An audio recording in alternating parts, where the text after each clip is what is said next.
दूसरा हिस्सा पेश करने जा रहे हैं। कराची की फिल्म इंडस्ट्री में क्या कुछ कारनामे हुए, किन किन लोगों को यहाँ मुतारिफ़ कराया गया। जी परवेज़ मगर साहब, पिछले प्रोग्राम में आप बात कर रहे थे फ़िल्म समंदर की, जो रफ़ीक रिज़वी बापू ने बनाई थी, जिसमें वहीद मुराद साहब और शबनम ने काम किया था।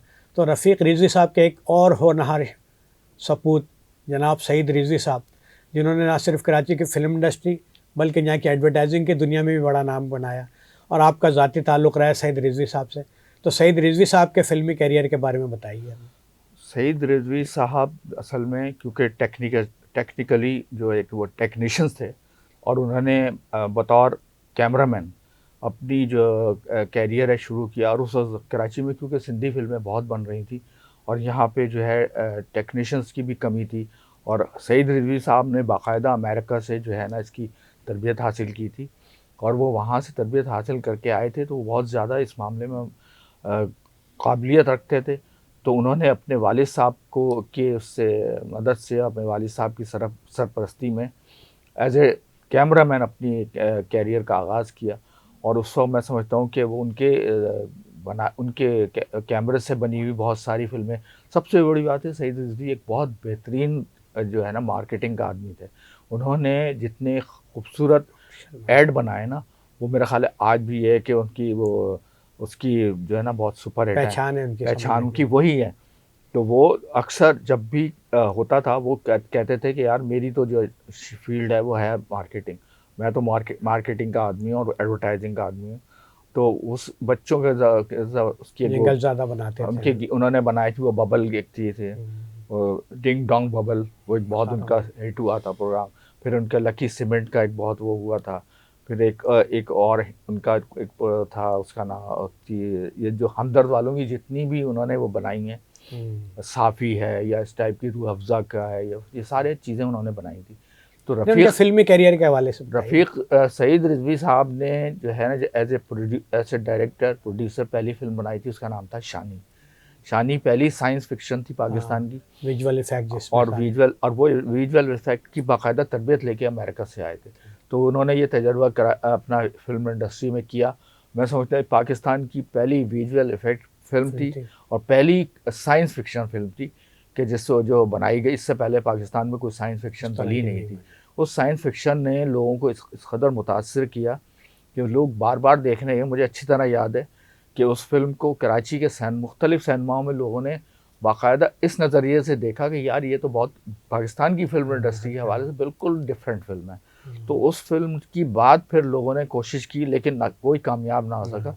सईद रिज़वी साहब ने फिर एक अटेम्प्ट किया और उन्होंने एक फिल्म बनाई थी, उसका नाम था सरकटा इंसान। सरकटा इंसान जो है पाकिस्तान की पहली हॉरर फिल्म थी। इससे पहले एक फिल्म और बनी थी, उसका नाम था आरजू, पता नहीं ऐसा कुछ नाम था। लेकिन ये फिल्म इस लिहाज से थी कि उसमें गुलाम टाइप की थी, मैंने रेहान इसमें लेकिन इसका जो मरकजी किरदार थे गुलाम मुहिउद्दीन साहब थे, बाबरा शरीफ थी, वो दोनों मरकजी इसके किरदार थे। और इस फिल्म को लोगों ने इस कदर इंजॉय किया, उसकी वजह तो मुझे याद है यहाँ कराची के लैरिक सिनेमा पे इस फिल्म में जिस वक्त कराची में कर्फ्यू लगा हुआ था, ये कराची में हालात बहुत ज़्यादा ख़राब थे, उस दौर में भी वो फिल्म देखने वाले जो है ना लोग सिनेमाओं पे मौजूद होते थे। तो ये पाकिस्तान की फिल्म इंडस्ट्री का शानी भी एक मेरे ख्याल फिल्म शानी तो पहली फिल्म थी साइंस फिक्शन, दूसरी सरकटा इंसान थी। उसके बाद उन्होंने वो बनाई थी अपना जिसमें रीमा और ये अजब गुल और वो थे जो मास्को में उन्होंने बनाई थी, एना फेडिना उसकी हाँ हाँ, वो रशियन फनकार, रशियन आर्टिस्ट थे उसके अंदर, वो जाके उन्होंने रशिया में शूट की थी। सरकटा इंसान को ये भी अपना शानी को ये भी एहसास हासिल है कि ये फिल्म चाइना में भी बहुत कामयाबी के साथ उसकी नुमाइश हुई और लोगों ने बहुत उसको पसंद किया और आज भी लोगों के जहन में मौजूद है। लेकिन सरकटा इंसान और उसके बाद फिर उन्होंने सईद रिज़वी ने बहुत दिल बर्दाश्त था होने के बाद एक फिल्म कमर्शियल फिल्म बनाई थी, उसका नाम था जिसमें ये मीरा और सऊद और ये सारे लोग थे, कमर्शियल कास्ट के साथ। हाँ, वो कमर्शियल कास्ट के साथ फिल्म बनाई, लेकिन वो फिल्म भी कामयाब नहीं हो सकी। तो सईद रिज़वी ने यह बात बार बार इजहार किया था कि मेरा मिजाज नहीं है, मैं जो फिल्में बनाता रहूँ मैं वही बनाऊँगा। तो उसके बाद दोबारा उन्होंने कोशिश की, लेकिन हालात ऐसे नहीं रहे। अभी आप तो जिक्र किया गुलाम मुहिउद्दीन साहब का, उन्होंने कराची से अब तो फिल्मी कैरियर का आगाज़ तो नहीं किया, लेकिन टीवी पर किया था। उनके बारे में बताइए, उनकी पहली फिल्म। उनकी पहली फिल्म थी शबाब किरानवी साहब की। हाँ, शाहनवाज एक हमारे आर्टिस्ट थे, उन्होंने विलन जो थे वो भी उन्होंने कराची से अपना किया था। सही, मुझे अच्छी तरह याद है गुलाम मोहिउद्दीन से मेरी एक बात हो रही थी जिस वक्त वो लाहौर नहीं गए थे, मेरा नाम, वो गए नहीं थे लाहौर, तो उनसे मेरी बात हो रही थी, दुखी प्रेम नगरी और ये सब एक साथ बैठे हुए थे। तो मैंने उनसे कहा कि जी कराची की फिल्म इंडस्ट्री के लिए आप क्या चाहते हैं? तो उन्होंने कहा मेरी तो कोशिश है कि यहाँ फिल्में बने, लेकिन अब कुछ मजबूरियाँ आ गई हैं। तो वही मजबूरी उनकी ये थी कि उन्हें लाहौर जाना पड़ा। मेरा नाम मोहब्बत बनाई, उसमें अपना बाबरा शरीफ थी, उस फिल्म ने रिकॉर्ड, तो मतलब ये कह सकते हैं आप कि कराची के आर्टिस्ट लाहौर में रहे या कराची में रहे, उन्होंने इस शहर का नाम जो है ना जिंदा रखा। और जावेद शेख साहब, जावेद शेख आज माशाल्लाह टॉप पे एक अच्छे डायरेक्टर थे। बैरोस सब्जवारी ने किया, फिर उसके बाद यहाँ से आपका अल्लाह भला करे ख़वातीन में फिर बाद में जब दूसरा दौर आया तो फिर हुमायूं सईद जो है ना उसने बहुत अच्छा उसमें किया। फिर अदनान सिद्दीकी ने इंटरनेशनली फिल्म में जाके काम किया, जो हॉलीवुड में भी काम किया।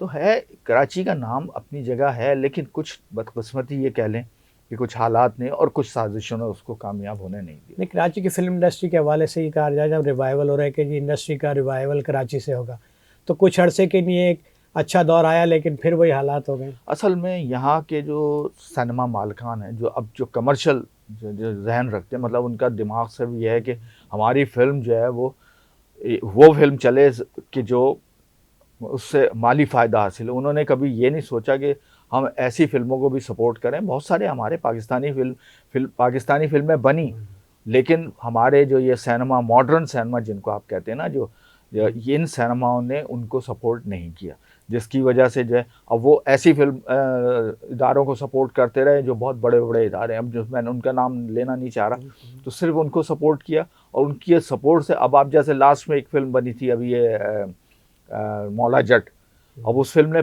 मैं समझता हूँ पूरी दुनिया में बहुत अच्छा इंटरनेशनल बहुत अच्छी फिल्म बनी, और मैं समझता हूँ ऐसी फिल्में अगर बनती रहती तो मेरा ख्याल है बहुत फ़ायदा होता। तो अगर इसी तरह अगर दूसरी फिल्में भी को भी ये सपोर्ट करते हैं, जब मौला जट लगी है तो दूसरी फिल्मों को उन्होंने मौका ही नहीं दिया लगने का, तो इसकी वजह से ही बहुत सारे लोग दिल बर्दाश्त, ख़ास तौर से ईद बकरीद का एक मौका ऐसा आता था, मुझे अच्छी तरह याद है, 3-3 4-4 फिल्में एक साथ रिलीज़ हो रही होती और लोगों को सिनेमा नहीं मिल रहे थे, वो कहते कि सिनेमा नहीं मिल रहा है।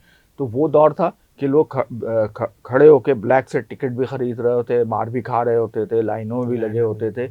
वो एक सुनहरी दौर जो था वो 1960 से लेकर 1980 तक का दौर था।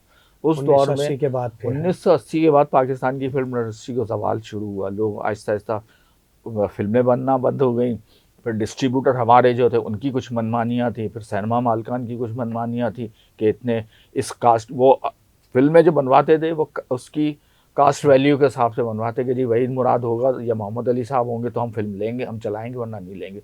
इन चीज़ों ने भी बहुत ज़्यादा नुकसान किया। नहीं, आपने कहा फिल्म इंडस्ट्री के हवाले से कि कराची में ये तो सिनेमा मालिकान तो जाहिर है वो तो एक कमर्शियल काम कर रहे हैं, पैसा लगा रहे हैं ना, अभी उनकी फिल्म में लोग ही देखने नहीं आएंगे, फिल्म तो कहाँ से चलाएंगे? मसला ये है कि सिनेमा मालिकान को अगर फिल्में ही नहीं मिलेंगी तो सिनेमा कहाँ से चलाएंगे? बात तो सारी है ना, अच्छी फिल्में उनको मिलेंगी तो उनका सिनेमा चलेगा, उनका बिजनेस, उनका शेयर। अच्छी फिल्म बनाई जाए ताकि जो फिल्म अच्छी, वो उनका ये अच्छी फिल्म थी चली मौला, इससे पहले और जो बनी है वो जो हुमायूं सईद ने एक फिल्म 2-3 फिल्में बनाई हैं, या ये आजकल के जो डायरेक्टर हैं, खैर मैं उनसे इतनी तरह वाकिफ़ नहीं, आजकल जो मैं समझता हूँ हमारे आर्टिस्टों में किसी किस्म की कोई कमी नहीं है, बहुत अच्छे आर्टिस्ट हैं। अब जो टेलीविज़न से फिल्में आए ना, उन्होंने यकीनन फिल्म इंडस्ट्री में जो कल तक कहते थे कि हम फिल्मों में काम नहीं करेंगे, फिर वो मजबूरन एक वक्त आया कि वो फिल्मों में आए और उन्होंने यहाँ काम, जैसे फहद मुस्तफ़ा है, हुमायूं सईद है, अदनान सिद्दीकी है, या महविश है, या ये जो आर्टिस्ट आजकल की नौजवान नस्ल की माहिरा खान वगैरह, ये क्यों आए, फहद मुस्तफ़ा या फहद खान, ये सारे इसलिए आए कि उनको अंदाज़ा था कि अब हमारा दौर आएगा।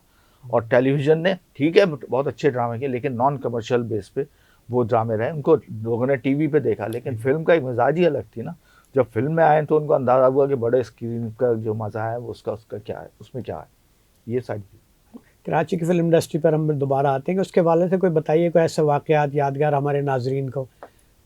कराची की फिल्म बड़े कोई इंडस्ट्री कंट्रोवर्शियल यहाँ पे कमाल साहब के बारे में मशहूर हाँ, था कि उन्होंने कराची सहाफ़ियों का दाखिला बंद कर दिया था अपने या साइड पे। एक फिल्म बन रही थी कराची में इसमें कमाल साहब और शाइस्ता कैसर थे। वो फिल्म जब उसकी शूटिंग चल रही थी तो वो उस दौरान वहाँ पे उनके सेट पे लिखा होता था, उन्होंने एक बहुत गलत जुमला था जो नहीं लिखना चाहिए था, तो वो वहाँ उन्होंने लिख कर रखा था कि फ़लाँ फ़लाँ का दाखिला ममनू है। वो एक रिकॉर्ड करने से पहले एक वो उसकी रिहर्सल कर रहे थे या कर रहे थे, तो उस पर किसी सहाफ़ी ने, किसी को पता चला तो उन्होंने वो खबर अखबार में लगा दी। उसके बाद जो वाह यहाँ हंगामा हुआ है, कमाल साहब ने जो है ना बिल्कुल डट गए और वो कहने लगे मैं उन्हें मारपीट तक की नौबत भी आ गई थी।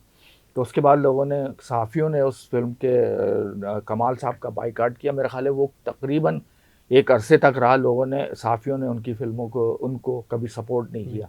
फिर एक ये फ़िल्म बन रही थी, इसकी क्या नाम है, वहीद मुराद साहब की, उस फिल्म मस्ताना माही, एक पहली पंजाबी फिल्म जो थी वो जिसकी शूटिंग यहाँ हुई, मस्ताना माही के दौरान भी ये हुआ कि वहीद मुराद साहब की ख्वाहिश थी कि कोई मेरे सेट पे कोई सहाफ़ी ना आए, अगर आए तो वो जो मखसूस सहाफ़ियों को बुला लेते। इत्तेफाक से 2-3 लोग ऐसे चले गए तो उन्होंने उसके साथ बहुत अच्छा सलूक नहीं किया, उनको वहाँ से निकाल दिया।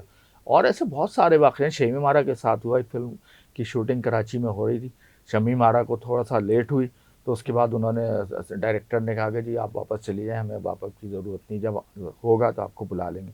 ऐसी ऐसी छोटे छोटे वाक़े बहुत सिंधी फिल्मों में बहुत सारे हुए। सिंधी फिल्मों में यह हुआ कि मुश्ताक चंगेज़ी और चकोरी की शादी हो गई और इसी सिंधी फिल्मों के दौरान एक रोमांस हुआ, तो वो फिर उसके बाद वो चली गए, चकोरी चली गई पंजाब। मेरा ख़्याल है हमारे यहाँ ऐसी चीज़ों के छोटे छोटे वाक़यात तो होते हैं, और ये फिल्म इंडस्ट्री का इसलिए हिस्सा है कि फ़िल्म इंडस्ट्री में ये चीज़ें ना हों तो लोग उसको पहचानेंगे कैसे। फिर हमारे यहाँ जो लोगों के वो स्कैंडल्स बने, वो बहुत स्कैंडल्स बने, ख़ास तौर से उस वक्त अपना जैसे कमाल साहब का मुख्तलिफ आर्टिस्टों के साथ था। किसी ने कहा कि जी वो रानी से शादी कर रहे हैं, किसी ने कहा जी वो फ़लाँ से शादी कर रहे हैं। फिर वहीद मुराद साहब के मुतालिक बहुत मशहूर और बहुत ही ज़्यादा रोमांटिक आदमी है, अक्सर उनका हीरोइनों से बहुत ज़्यादा करीबी ताल्लुक़ हो जाता था। मोहम्मद अली साहब जो थे वो एक बिल्कुल अपने अलग थलग थे, वो अपने सिर्फ काम से काम रखने वाले आदमी थे। तो इस किस्म की चीज़ें तो बहुत थी जो होती रही हैं। नाज़रीन, ये थी कराची की फ़िल्म इंडस्ट्री के हवाले से कुछ बातें। यकीनन इसमें भी बहुत कुछ रह गया है और कुछ होना चाहिए था, लेकिन वक्त की कमी के बायस हम उसको पूरा नहीं कर सके। कोशिश करेंगे कि आइंदा किसी प्रोग्राम में इन बातों को दोबारा से रिवाइव किया जाए। आपका बहुत शुक्रिया। अस्सलाम वालेकुम।